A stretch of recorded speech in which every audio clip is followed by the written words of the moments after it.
Good morning, everyone, and welcome. We'll be starting at 10 o'clock. I'm Niquelle Allen, and you are here for Ethics Week, Day 3, which is Government Transparency and Open Government Day. I'm the Director of Open Government, and I'll be starting this training session and introduction to Office of Open Government shortly.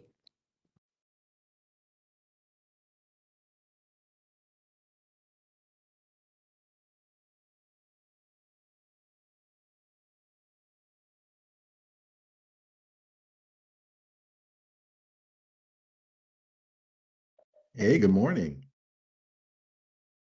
Good morning. How you feeling? Great, great. Good. You Glad to great? be here. Great. Okay. Well, great is great. That's right. Good. So we got here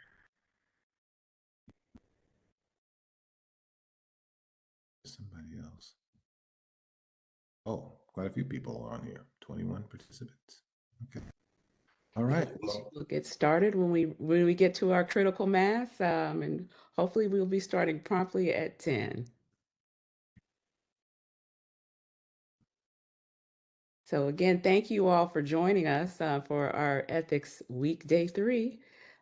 This is Introduction to the Office of Open Government Activity Report and a discussion of electronic meetings. And then at the end, I will go into the impact of AI on government transparency. We will be starting in 3 minutes. Looks like we're getting more folks joining. And to all of you who are here already, thank you so much for joining us this week for Ethics Week and for joining us this morning.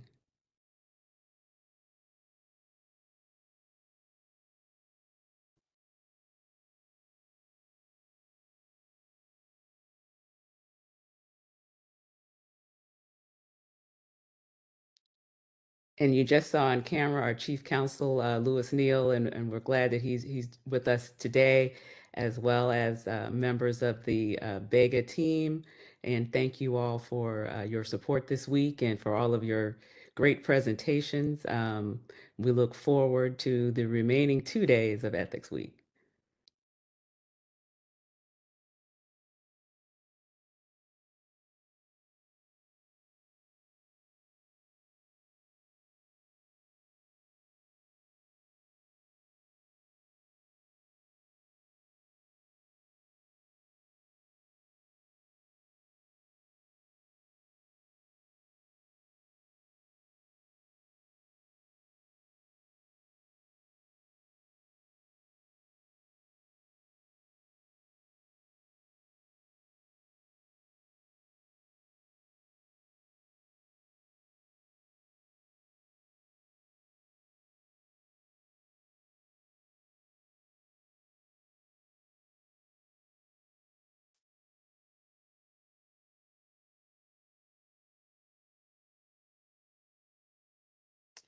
All right. Well, good morning. My clock has 10 o'clock a.m. So we'll get started. Welcome to day 3 of Ethics Week. I am Niquelle Allen, the director of the Office of Open Government with BEGA, and I am your presenter this morning. I will give you an introduction to our office and what we've been up to, and then I'm going to go into a discussion of electronic meetings, and then I'm going to talk a little bit about artificial intelligence and its impact on government transparency. So again, welcome. We are the District of Columbia Office of Open Government. We are part of the Board of Ethics and Government Accountability. As most of you know, BEGA, or the government, the Board of Ethics and Government Accountability, has two offices: the Office of Government Ethics and the Office of Open Government. We are the accountability portion, and that's where transparency falls into play. Today, we will be presenting a litany of courses on open government topics. We'll start after this course at 11:15 a.m. We have an overview of DC FOIA. At 1:30 p.m., we have a presentation on the Newcomer's Guide to the Open Meetings Act. At 2:45 p.m., we will discuss parliamentary procedure. And at 3:30 p.m., we will have an overview of recent Open Meetings Act and Freedom of Information Act advisory opinions and advice rendered by the office. Now I'm going to start with our authority. So what I have here is DC Code Section 1-1162 0.05C, which sets forth the responsibilities of the Director of Open Government and Office of Open Government. So as you know, OOG, we issue advisory opinions about the Open Meetings Act. We provide training, which we're doing today, and we issue regulations to implement the OMA. We do have the ability to bring a lawsuit in DC Superior Court to enforce the Open Meetings Act in the case of a pattern and practice of a entity going into closed session. We also have the ability to issue advisory opinions on the Freedom of Information Act. So that is what we do as an office. Now, the Open Meetings Act is the DC government law that applies where there is a gathering of a quorum of a public body where its members consider, conduct, or advise on public business. DC FOIA gives any person the right to request a document in any form prepared, owned, used in the possession of, or retained by a public body.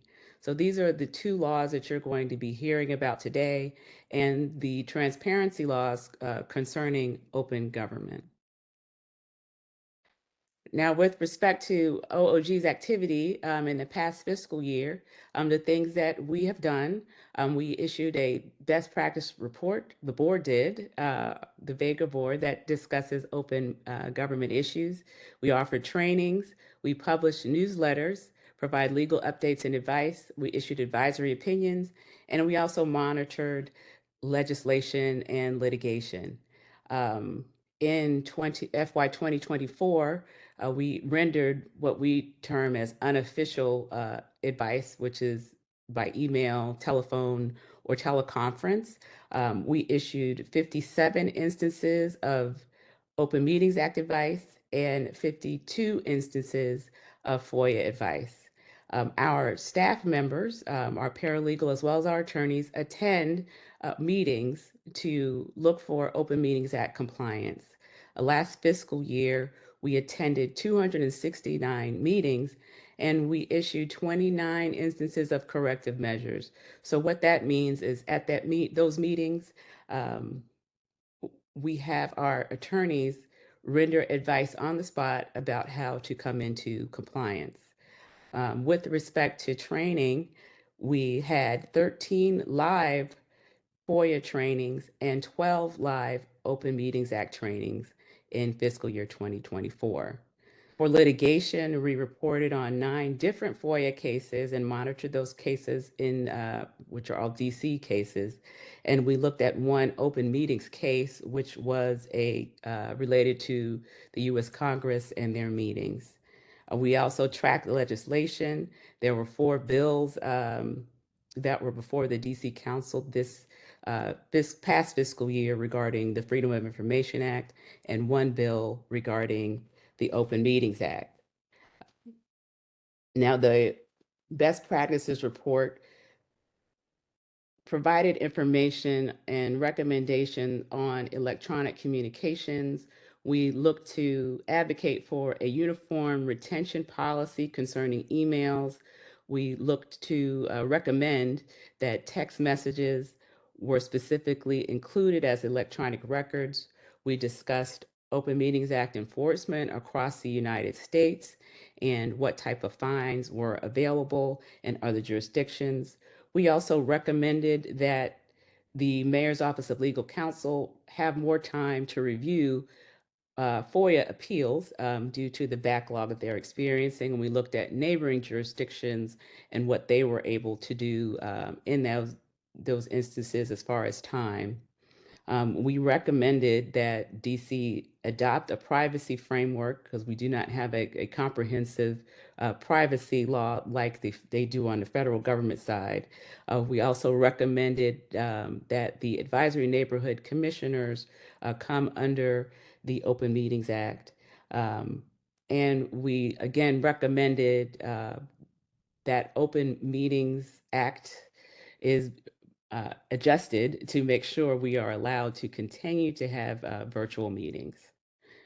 So that's an overview of the activity of the office in FY24, and we continue uh, to make sure that you all are aware of open meetings and FOIA issues. We also issued 3 newsletters in the last fiscal year. In this fiscal year, we just released our first newsletter of the fiscal year. All that information can be found on bega.dc.gov and open-dc.gov, our websites for the agency. Now I'm going to go into electronic meetings best practices. I'm going to ask for the remainder of the presentation. If you have any questions, that you put them in the chat. I will do my best to address them either when I see them immediately or at the end of my presentation. All right, so getting straight to electronic meetings best practices. So the Open Meetings Act, notice of meetings and meeting procedures and records of meetings still applies when conducting electronic meetings. Basically, the OMA rules and laws apply in the same fashion, but they're applied differently. A public body's bylaws may require in-person meetings. If this is the case, the public body may need to amend its bylaws to be able to conduct electronic meetings. We believe most entities have done that, but if you are a person who's a member of a public body or who advises a public body, please look into your bylaws to make sure that you are permitted to still have electronic meetings. Best practices recommendations for conducting electronic meetings are not mandated by the Open Meetings Act, but these are based on our practical experience, as you've heard, attending a lot of meetings in the District of Columbia, a lot of electronic meetings. So, with respect to notice and publication requirements that are in DC Official Code 2-576, always provide notice of your meetings as early as possible, but not less than 48 hours or 2 business days, whichever is greater, before your electronic meetings. Note that the public posting requirements do apply even if your meeting is electronic. So when we're in person, for example, at our BEGA offices, we have a hybrid meeting where we're meeting in person and we also are broadcasting out live. We have on our front door a posting of our agenda and the meeting notice. So make sure that that happens for your public body because that is still a requirement. Do make sure to publish meeting notices in the DC Register. That requirement does not apply to local school advisory teams and DC public charter schools boards of trustees because the DC Register is only available to DC government entities. Again, and always post a notice on the agency or public body's website or on our OOG central meeting calendar. That is located at open-dc.gov. If you need to have credentials to be able to post, please contact Kevin Brown, who is our IT specialist here at BEGA. Notify the public of emergency meetings at the same time members of the public body receive notification. That's no change. That is following the requirements. So make sure to adhere to that. Special meetings are meetings that are outside of your regularly scheduled meetings. These aren't emergency meetings. We always like to clarify that. Those require regular notice. So a special meeting would be a meeting that is outside of your properly noticed yearly calendar of meetings or when you need to have a meeting change. Now, notice requirements again are listed here. They are in DC Official Code sections 2-575B and 2-5765. So on your meeting notice, you need to include the date, time, location, and planned agenda to be covered at the meeting.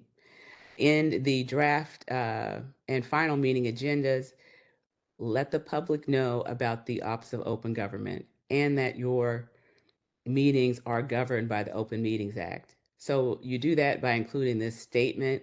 This meeting is covered by the Open Meetings Act. Please address any questions or complaints arising under this meeting to the Office of Open Government at opengovoffice@dc.gov. And again, this is so that people attending your meeting, if they have any issues, they can contact us and we can help to resolve those issues. Include in the notice a statement of intent if any portion of the meeting will be closed, stating the reason for closure under DC Official Code Section 575B and a description of the matters to be discussed. So what that means is within your meeting notice, you should have that draft agenda. There should be a section in that agenda for meeting closure. You should state the statutory language that provides the justification for the closure so that the public is aware of why your entity is in a closed meeting or a closed session of an open meeting. Include in the meeting notice a dial-in number and access code for the public to participate in the meeting if it's held by teleconference, or the login information in the website link if the meeting is held by web conference. Again, this is to ensure access to your meeting. I would recommend that you do both, that you also have the website link and the number there so that if there are any problems or if the person does not have the capacity to join from a computer, that they're able to access your meeting.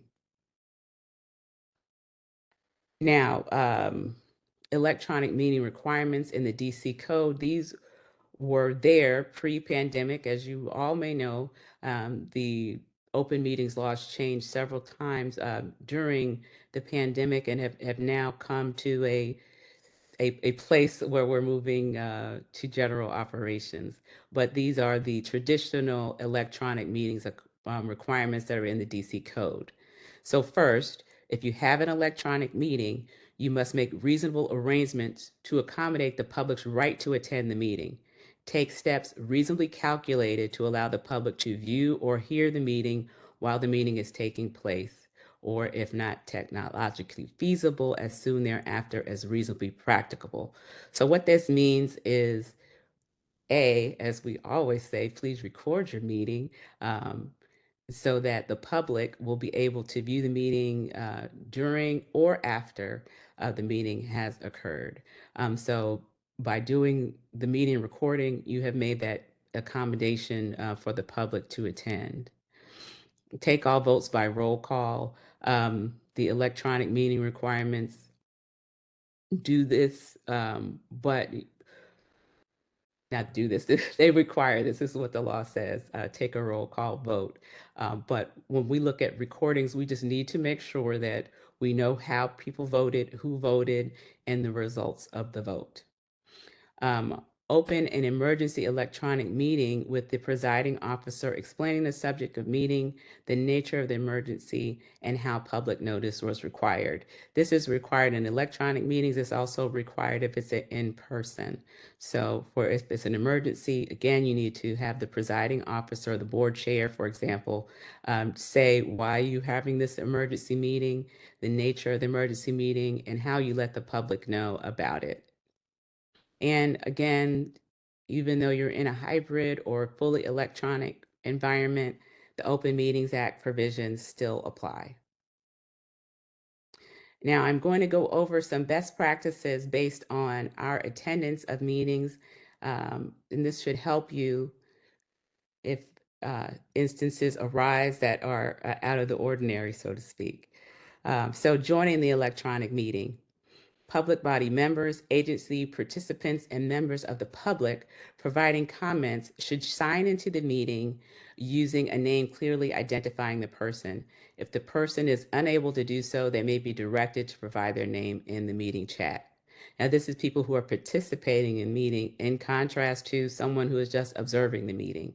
If someone is just viewing the meeting and not participating, there's no need for them to identify themselves, and you may restrict them from doing anything but that.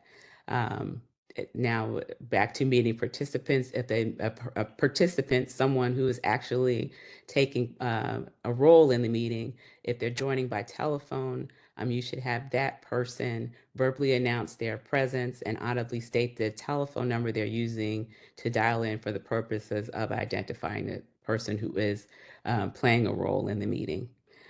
Each person is responsible for their own connection to the internet during the electronic meeting. If a connection fails during the meeting, they should rejoin as soon as possible.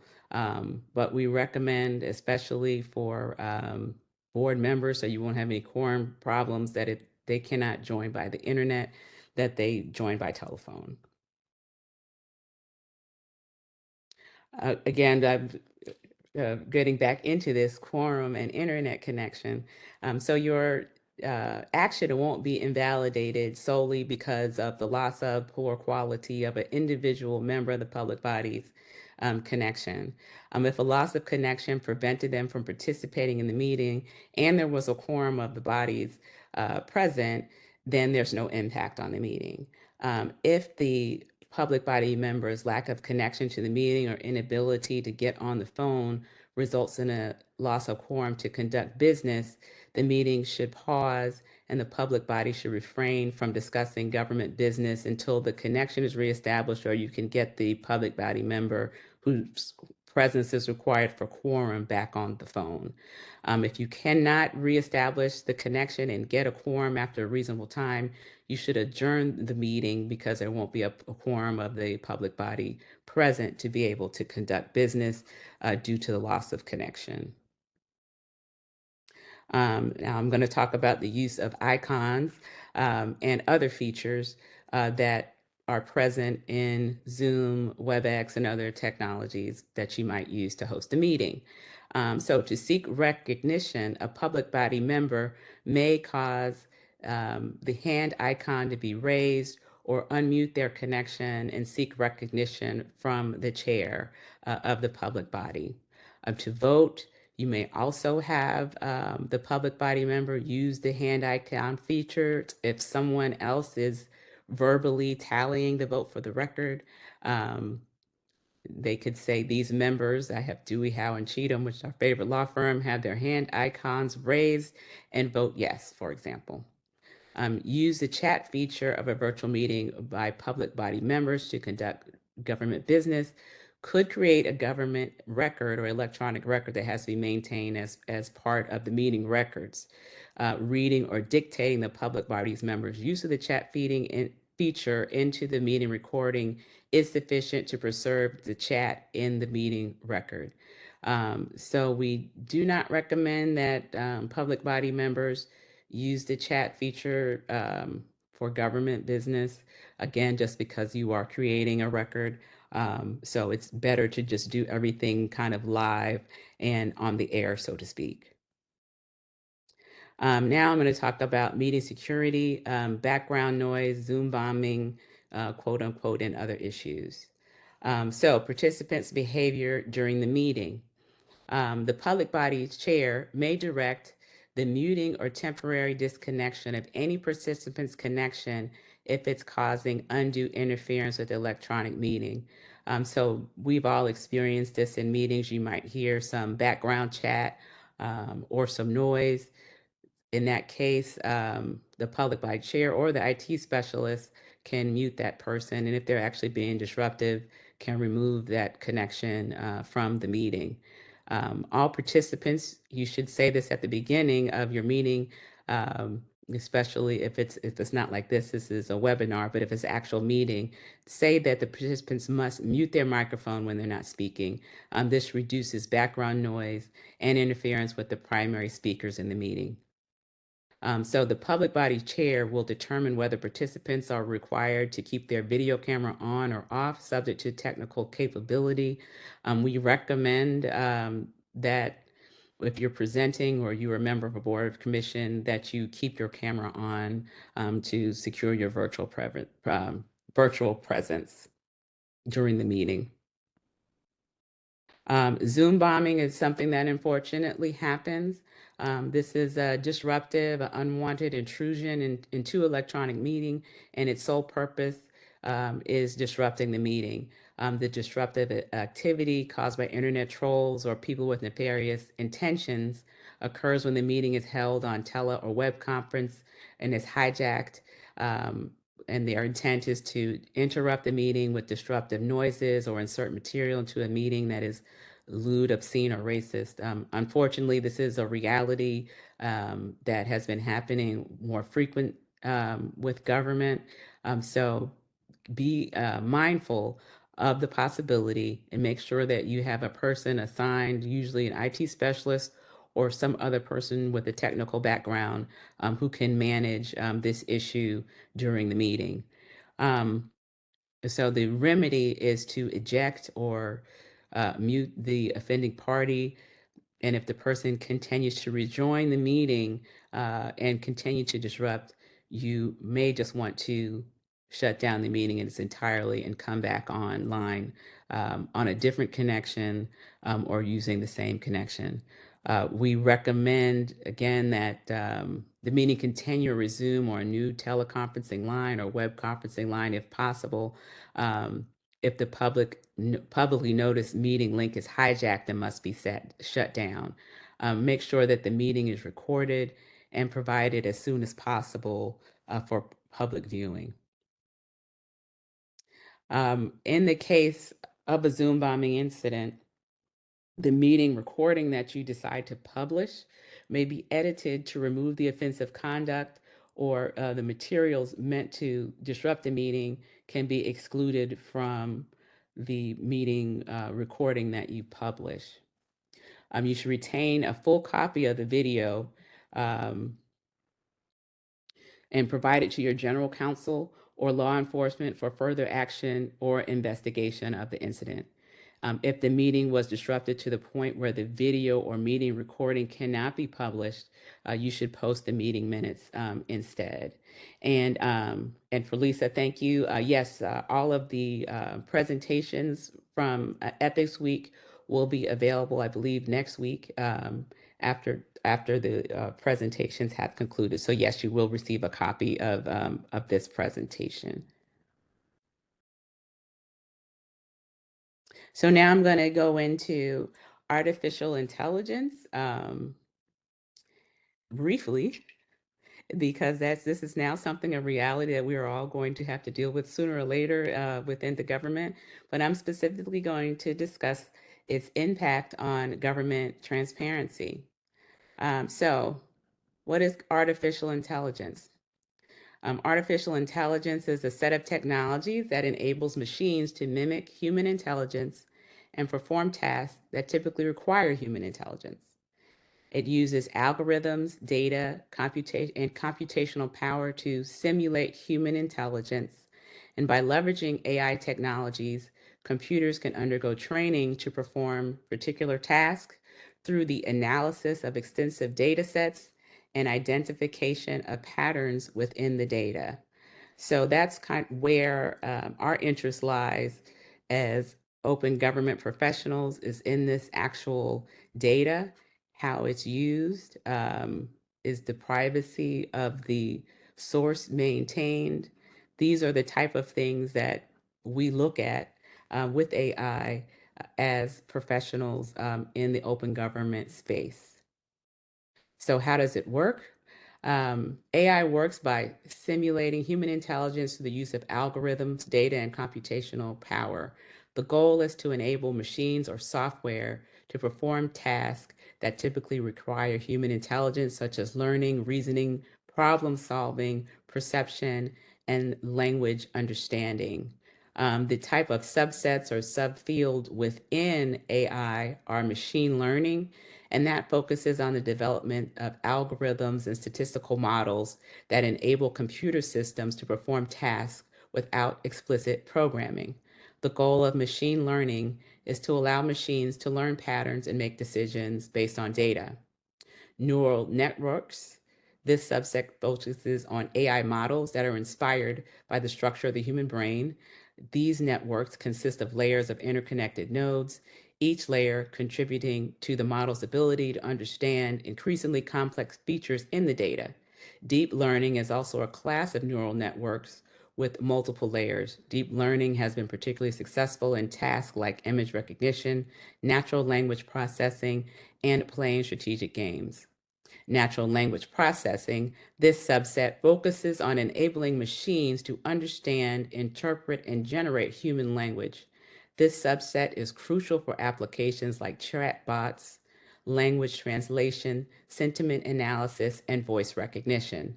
And lastly, game playing. This subset focuses on AI systems that are designed for game playing and involve algorithms that can play strategic games like chess at a high level. So, what is going to be or what is the impact of artificial intelligence on government? So, artificial intelligence has the potential to significantly impact government transparency by enhancing accountability and openness. Open government advocates should look to AI systems' ability to monitor government operations, track on service delivery metrics, and provide real-time feedback as a means to foster greater government transparency. However, when the government uses artificial intelligence, the public should be able to know which decision-making algorithms are used and why they were chosen. There also must be transparency in the data provided to the AI system that enable it to think and reach decisions. Where the AI decision-making processes are not easily understood, the government should disclose the underlying data, but also balance disclosure with individual privacy and intellectual property protections. So, as you all are looking into potentially AI in your government agencies or using it yourself, um, what you should imagine for government is equity, which we always want to make sure that people have equal access to the technology. Should also look for, again, the underlying data. So, what is the government allowing the artificial intelligence to use to serve the government's purpose? And again, the government should be transparent about that. So we should be letting the public know why we chose a particular type of AI. We should let the public know what that AI uses to make its decisions.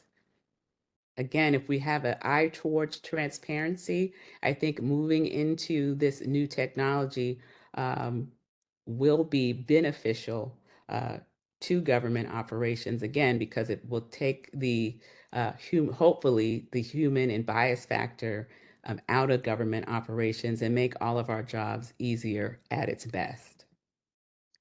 So the government, both federal and district, has responded to artificial intelligence um, and is setting forth policies and procedures for how we are going to adopt it and integrate it into our government operations.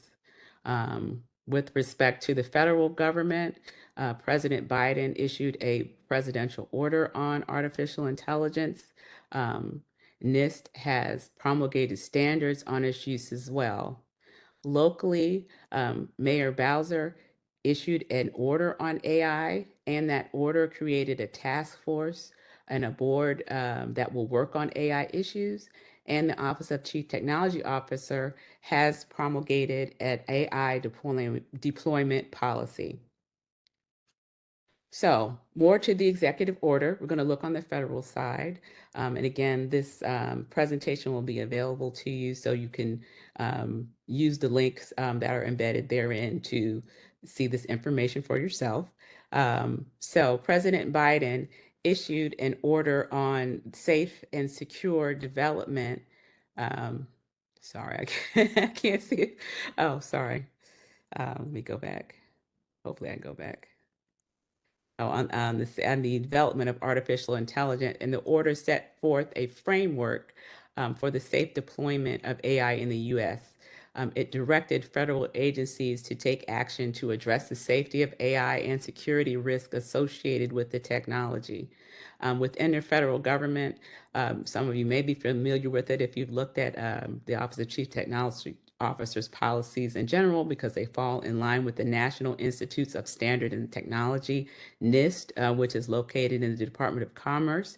NIST has established a U.S. Artificial Intelligence Safety Institute, AISI. This entity has set guidelines for how AI developers may prevent AI system deployment from harming individuals, public safety, and national security.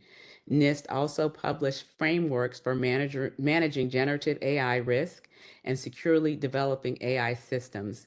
NIST also submits a report to the White House outlining risk from the use of synthetic content. So now moving over to DC, on February 8th, 2024, Mayor Bowser signed an order concerning AI. It's called Defining DC's AI Values and AI Strategic Plan. The mayor's order outlines actions that DC government may take to harness the power of AI in government services and how DC government and the community may benefit from this new technology. The mayor's order established an advisory group on AI values alignment, AIVA, comprised of public and government members to ensure public oversight of the district government's adoption of artificial intelligence. The advisory group will monitor agency AI adoption efforts and advise the mayor on how well the district has done in promoting and adhering to the district's AI values. The director of open government, the position that I'm in, serves on AIVA. The mayor's order also created and convened an AI task force of government personnel to work with agencies to produce key governance policies, procedures, and documents throughout 2024, and to begin a 3-year process of helping every agency develop a specific AI strategic plan. This task force will be overseen and organized by OCTO. The links below show the mayor's order, the DC fact sheet, and AI values. So where the director of open government position falls in this group is to make sure, as DC is deploying AI, that we consider transparency issues, that we adhere to our open government and FOIA laws in the use and deployment of this technology. If you'd like to have more information on the tech plan, this is the website here. The link is below. And I hope that you all will monitor AI, particularly from the lens of doing your job better, being more transparent, and providing positive experiences for our residents and providing city services. Well, that is the end of my presentation. If you have any questions, I'm happy to answer them at this time if you'd like to put them in the chat. And again, I'd like to thank you all for supporting the Office of Open Government and BEGA, for attending our training and for taking efforts within yourselves to be government employees that are ethical and transparent in the way that you conduct your business. I think that leads to greater public trust in DC government. And the fact that you are here, to me, demonstrates that commitment. So thank you.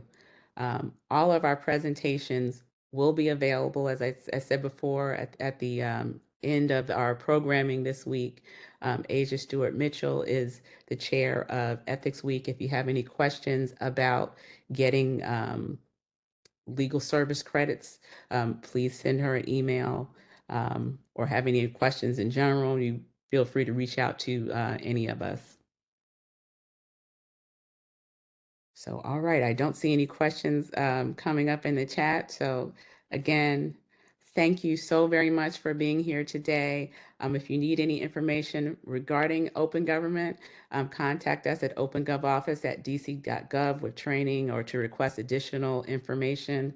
My email is my first name dot my last name at dc.gov. If you ever have any questions, please contact me. I would love to hear from you, would love to help you out with any issue that you may be facing that falls under our wheelhouse. Respect to the training certificate, I believe that is Attorney Stewart Mitchell. She should be able to get that to you. So again, but you can email me and I'll make sure you get your certificate if you don't have that. All right. Well, again, thank you all. We look forward to seeing you at 11:15 for our next course. And have a great rest of your day and enjoy Ethics Week.